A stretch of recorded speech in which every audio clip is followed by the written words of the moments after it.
end the first season of Spider-Man with not exactly the A-Team.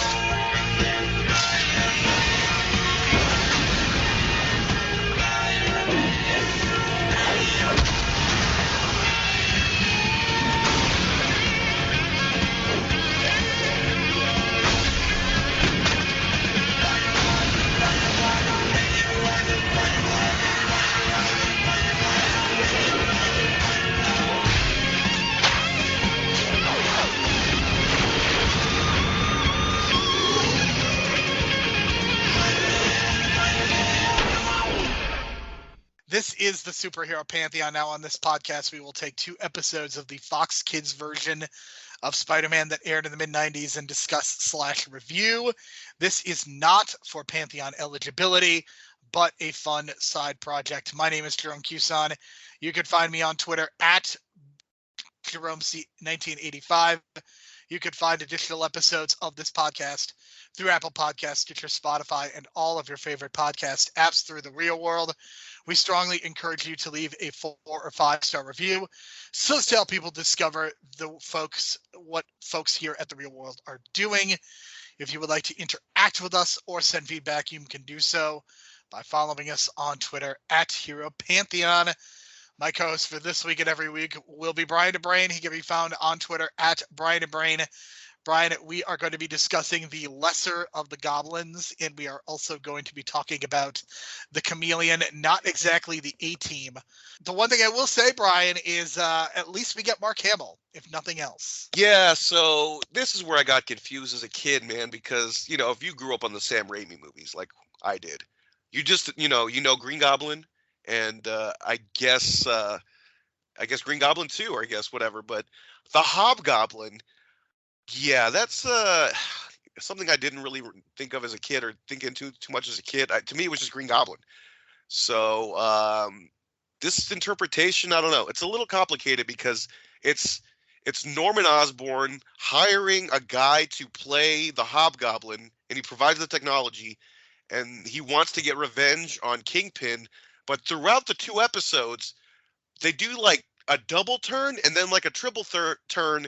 And by the end of it all, it's like, Kingpin just forgot that he turned on Norman turned on him anyway.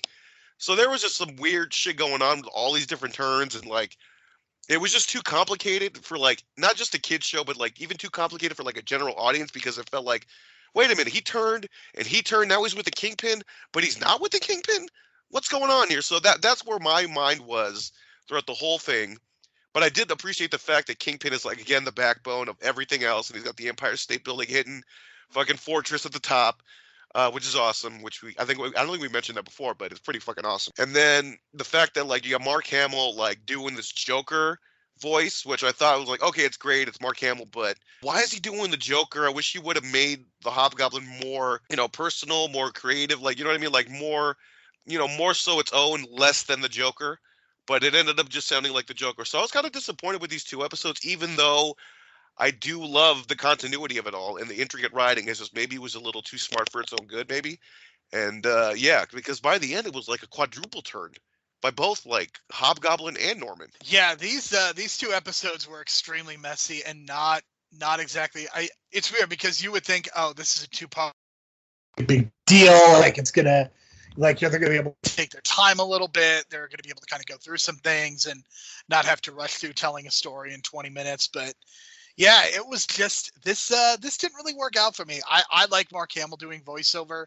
I would agree that it does sound a little too similar to the Joker. And even personality-wise, like the fact that there's all this, like the mob is involved. Like, not the mob, but you know what I mean? Like, there's a crime element to it.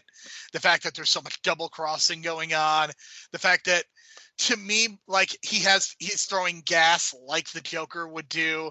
Like, Brian, to me, the fact that he was throwing so many gas canisters, it literally turned into a running gag. Yeah, and that's kind of like the running gag of the 60s Batman show. Just gas everywhere.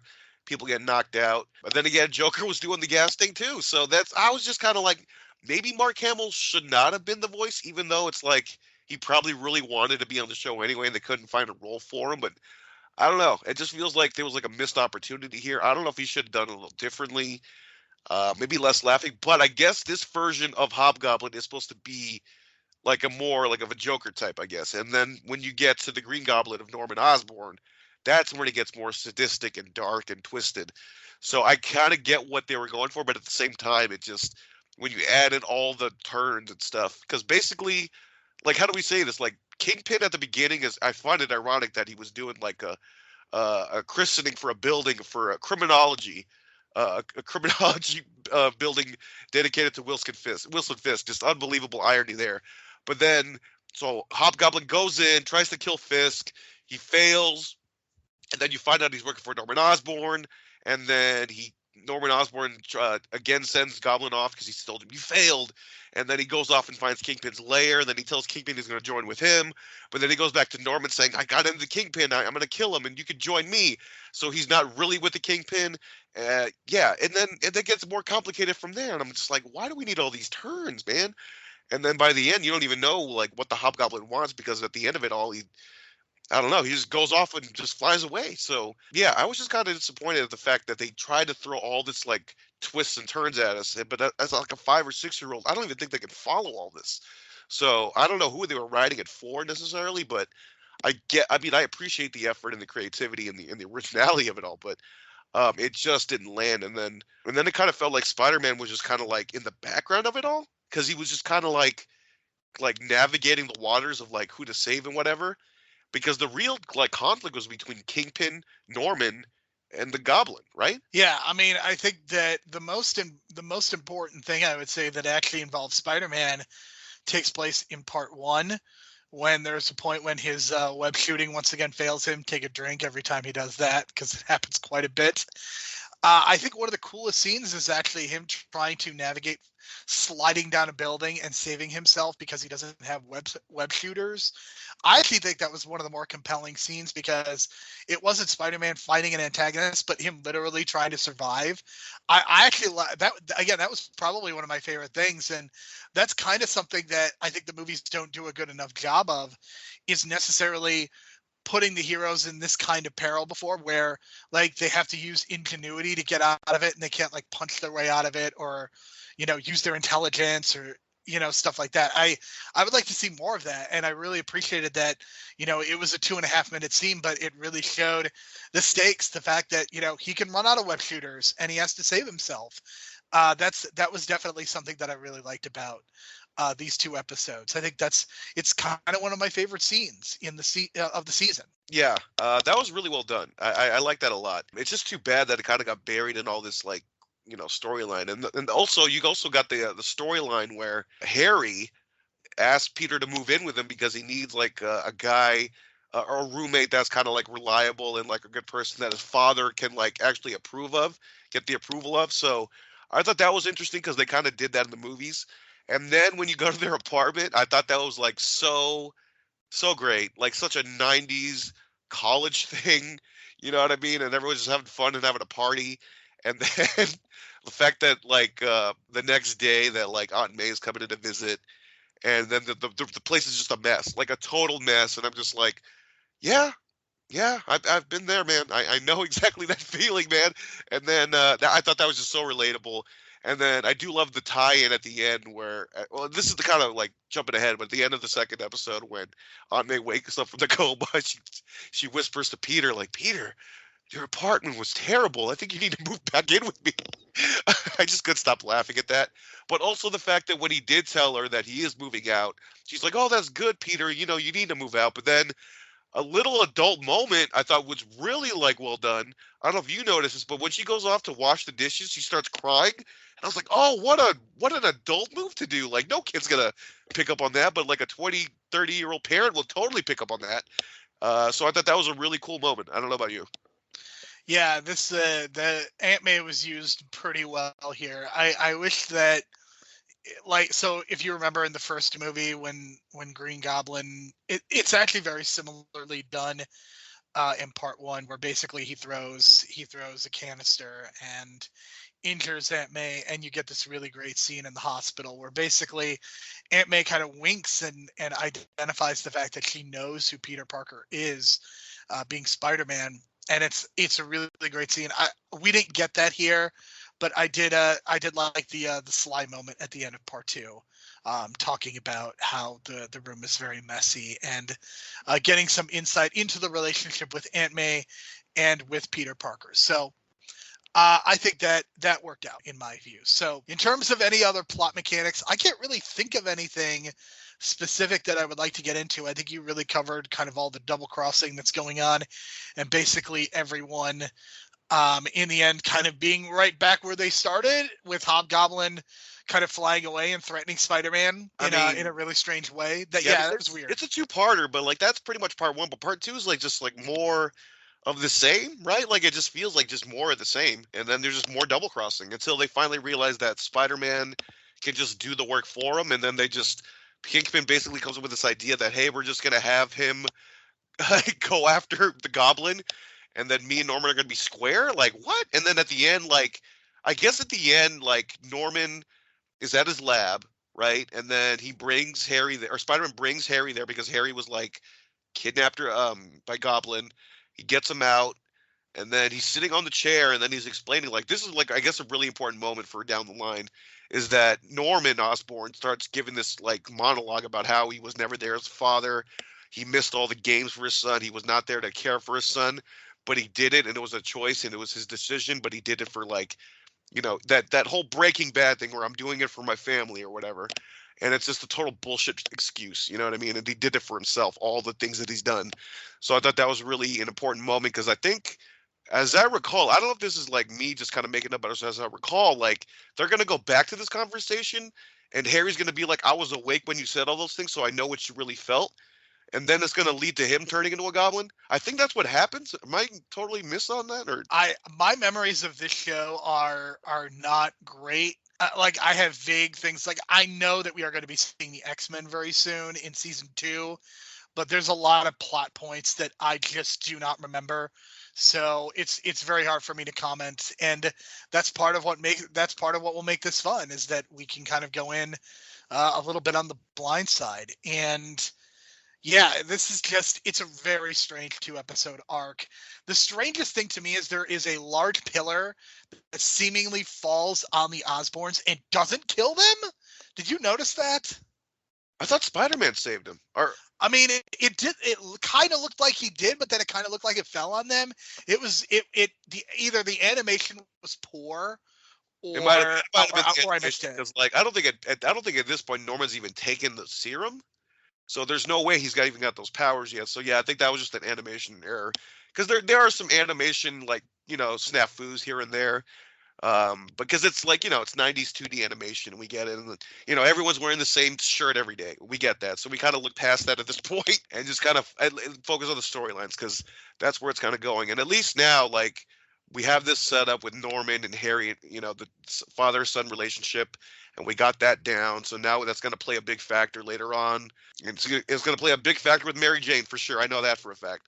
So despite all the craziness, this kind of ties into things going down the road. Like, I'm pretty sure they're going to, like, I'm 90% sure they're going to go back to that conversation, because that feels like it was a major plot point. But we'll see. Like you said, it's kind of fun going in that way. So overall, I'll give these episodes like a 6 out of 10. You know what I mean? It's kind of low, but it did have its small moments. But, you know, spreading it over 2 episodes with all the complications in the story department. But that's kind of where I'm at on these episodes. Yeah, I think I'm right there with you. I think the finale, I don't have really strong feelings about the Chameleon, but I actually enjoyed the finale more than I thought, and I think a lot of it has to do with kind of the espionage and the fact that there was action like there is in every episode, but it definitely felt much more like they were playing off of, you know, the fact that the Chameleon could be anyone and things like that. And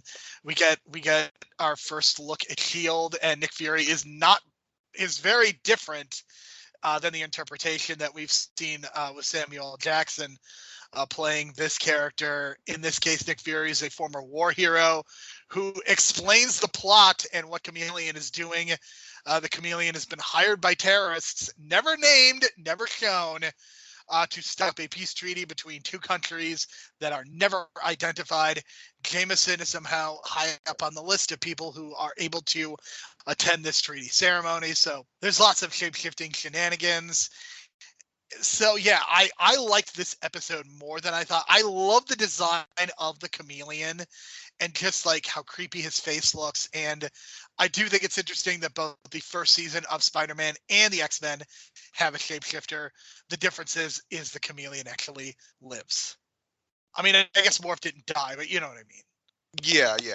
So it's basically his belt is what changes him. So his belt scans the person, like, I don't know. We never see the scanning part, but it scans the person's visuals, and then he becomes the person, and then takes their voice. I don't know. I don't know about in the comics if he's human or not, but it just feels like this is like an alien, and he's like an alien bounty hunter or something like that with this technology, because he even looks alien. But again, that's just kind of my interpretation of it, the way it looks. And as a kid, I kind of saw his face and I was like, he looks like an alien. But the way that he used the technology to create, all the conflict and tension and all the tricksters tricking and all that kind of thing, I thought it was well done. So, but, I wasn't on board like you were. Like, I wasn't as on board. But then when I saw the Shield helicarrier 1994 style in 2D animation and the way they got that thing, like, beautifully animated, like, they spent some money on that animation, some extra money. Like, you know what I mean? Like, that was really well done, because that ship had like all these different layers to it, and they had to draw all these different angles to it, and they had the way it was drawn was just spectacular. I thought, like, a lot of the animation's really good. Some of it's not so great that that doesn't hold up in this show, but I felt like that really held up because they spent the money for it back then. Because it's this, the Shield helicarrier is not this new thing. It's been in the comics. It's like this kind of like legendary, like kind of like the Hall of Justice, you know what I mean? So it's kind of like this legendary thing. And so when you see it, like, whoa, you know what I mean? And it's so different, but it's very similar to the one we saw in the movies. So I like that kind of familiarity. And I thought they pulled it off well. And then we got Spider-Man exploring the ship. I thought that was great. Nick Fury explaining how J. Jonah Jameson messed up his obituary because he faked his death. I thought was hilarious. It's like, you even flipped the negative. And as a person who does Photoshop, I know exactly what he means, because sometimes you got to like switch the angle and then you just do a 180 on the picture, because everyone's symmetrical, allegedly, asymmetrical down the line, right? So if you flip it, it's going to look the same. But if you have a person with an eye patch, the eye patch is going to flip to the other side, and that's going to be a big point at the end of the show, or at the end of the episode, when they realize Chameleon transformed into the picture version and not the actual version of Nick Fury, and that's the tell, you know what I mean? So that was a nice little clue to the what's going to happen in the last 5 minutes of the show. So I like that little tie-in. And as like I said, I do Photoshop, so I knew exactly what he was talking about. I thought that was hilarious that Jameson would do that. And he's like, you even got my picture wrong. And then Jameson is just shocked the fact that Nick Fury's still alive. Like Ed Asner did a great job selling here. I think he was just like so great when he was in the helicarrier talking to Fury, and they were having that discussion. I don't know who played Fury. I got to look it up, but I don't think he's like too well known. But he sounded like one of those veteran actors, kind of like almost like he would be like the voice of Uncle Ben type kind of voice. So I like that approach, because we're so used to like Samuel L. Jackson in that role. It's like a nice change of pace. So, all that, and then, he tells him that the Chameleon is this kind of like a bounty hunter, mercenary, terrorist.